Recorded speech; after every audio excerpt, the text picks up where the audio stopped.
What's up, everybody? It's Julian. Today I'm going to be showing you the formula for making techno, what pretty much everybody follows that makes really good tracks, and essentially how to maybe get out of a little bit of a rut you've been having. To do this, I'm going to be using my pack Ultimate Hard Grooves. The link to that is at the top of the description. It's just got a bunch of samples, Ableton templates, presets, stuff like that for techno and hard groove and tribal techno and all that kind of stuff. Thanks for the support, everybody. It really helps if you grab that pack, and let's dive in. So the formula kind of happens in steps. I think the first very important step is, first of all, let's set our BPM, is to start always with a kick. Like, no matter what you're doing. Yeah, let's use this one. If you just start with a kick and get like that in there, you know, make it sound good, make it what you need it to be. Like, for example, this one needs to be a bit shorter. Then we're going to just get our MIDI notes going so we can actually hear this, you know, get the velocity good. There's a few little things we have to do, right? Because, like, you know, we got to turn that velocity up to normal. In Ableton, too, you got to go here and just turn this up a little. So we're, like, equal there. Let's pitch it even more.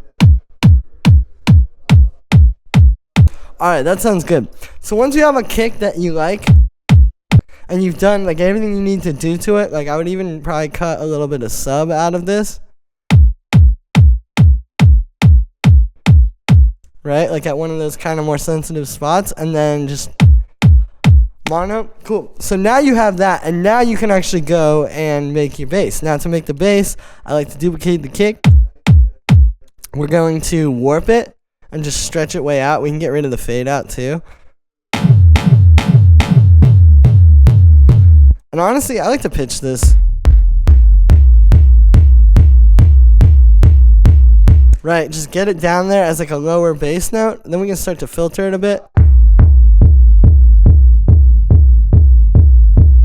Like that, right? We're starting to get more of a rumbly bass. And this is where you can do a lot of things, kind of depending on what you're trying to get here. Yeah, we'll keep it in mono. You know, like you could just start distorting this. Maybe even. Right, and that's one kind of bass, but then you could also go and maybe make it a bit more like this. More like rumbly like that. I'm gonna go ahead and do that and sidechain it, but you can see this kick stretching just gives you a really good solid foundation for a bass line. And then now you really have your foundation dialed in, right? We get this sidechain right. Right, level these out a little bit, just make sure it all like sounds good.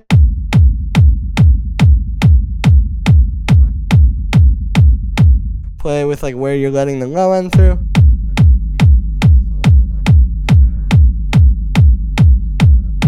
There you go. And then also at this stage, I'm hearing the kick could use a little bit of work. So again, we're really going to make sure we take the time needed to get the kick right. We're going to get another layer here, basically. Make it really short and get all the low end out. And then kind of distort it like that. And then we'll high pass again because the distortion can add a bit of low end.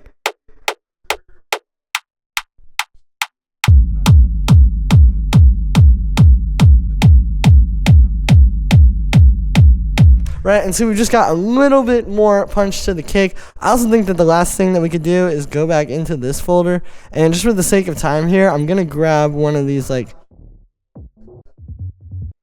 kind of toms.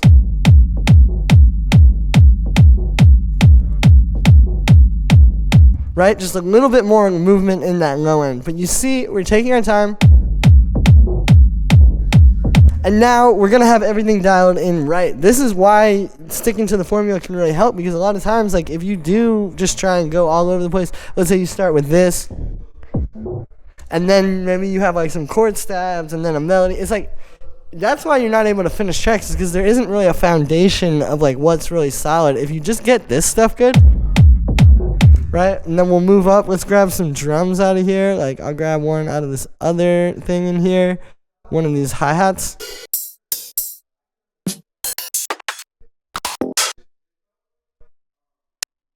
And then I'll just take that, and again, we're gonna make a MIDI clip here.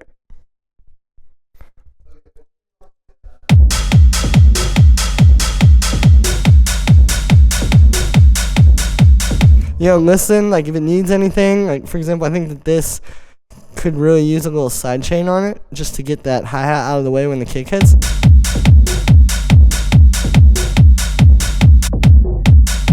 Alright, let's turn everything down a little bit too. Also part of this formula is you gotta make sure you're not clipping.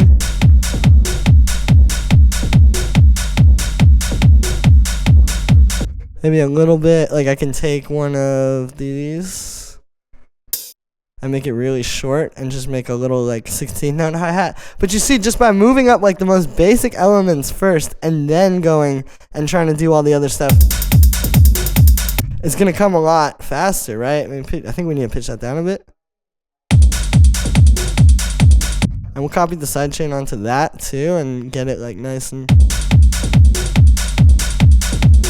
Right, see, and then now, as we go and fill in the percussion, like now I can bring in these rave loops that we all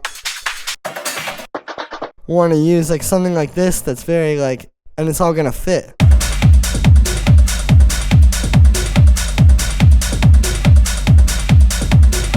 Right, you know, and now you can kind of like play around with that because you set up a foundation.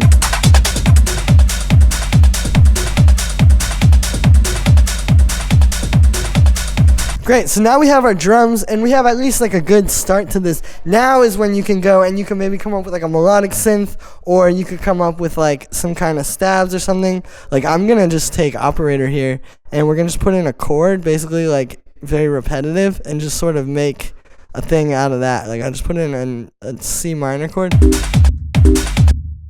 then we'll just make it repeat. See, and the other thing is, because stuff like this, you have to know where you want it to be in the groove. Like, part of this is the fact that it's like jumping, like you have the 1, 2, 3, 4, and then there's that 16th note where this goes dun-dun. Right? But it's like, if you're just kind of making this from scratch, I mean, I guess you could think about that and just add the drums later, but it really does help to just sort of follow this thing where you have a foundation and then you're making this, at least for techno. So then we're going to take this and just make it a bit of a chord stab that's cool.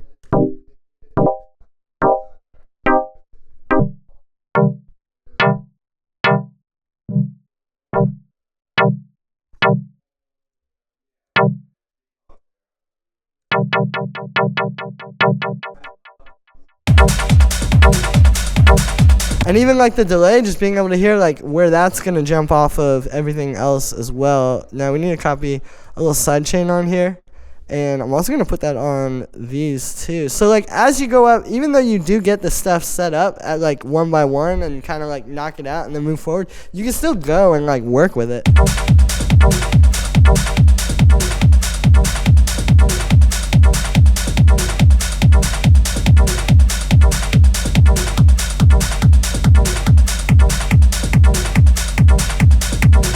Yeah, just trying to bring out the kick a little bit more.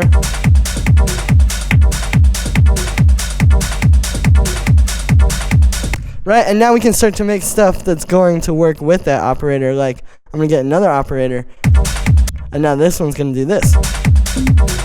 Right, so now it's like kind of talking to that other one. And then this one we can make it more, like let's just make a cool FM stab that's really crazy. I'm not even going to look at this. I'm just going to start moving these and we'll find something.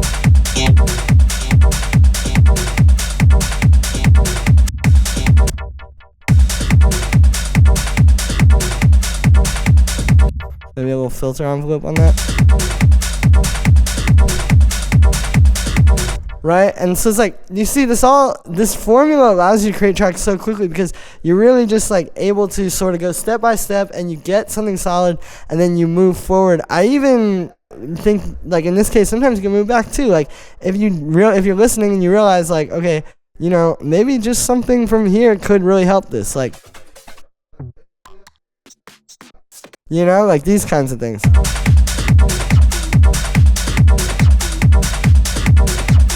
Like you don't have to necessarily call the drums done. You could just be like done enough to move forward. And even if you want to like speed things up a little bit, like maybe this could go. Right, we could bring in, I think some more percussion could really help. And this is where I like using some of my loops here, just based off like, you can just move faster with this kind of like background stuff, right?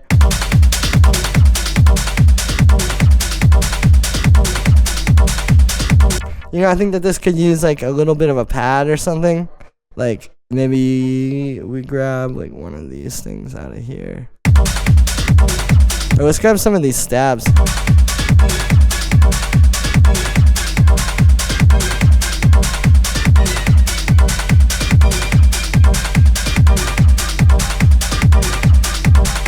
Right, but you see, you're able to do that and just drag that in and then kind of work with it because you already have all this other stuff sounding solid, and it's not such a, like, battle, right? I think the battle comes when, like, you're sitting there and you just have this in your DAW. And you're just sort of like, okay, well, where is this gonna go? Like, what is? And the drums often tend to be underwhelming as well, I find, when you build them to this stuff, versus if you build drums that are just really solid, and then get this stuff in there, it's gonna work a lot better. So that is the magical techno formula. Like I said, if you follow this formula, guys, you're not going to get stuck as much. Your tracks are going to come a lot quicker, and I think ultimately things are just going to be a lot better in your production process. So that's me for this one, guys. I hope you enjoyed. Make sure to like this video as well as subscribe. Let me know what you think of this video in the comments, and if you want to see more like this, like I said in the beginning, you can get Ultimate Hard Grooves, the pack that I used for this video with all the presets and the samples and literally everything that you saw. It's right at the top of the description on my website. Thank you for the support, guys. It really helps a lot. I don't make a whole lot off of these videos, but with these templates and stuff like this, I'm able to keep going and keep bringing you guys new videos like this. Thanks for the support, guys, and I'll see you tomorrow with another video.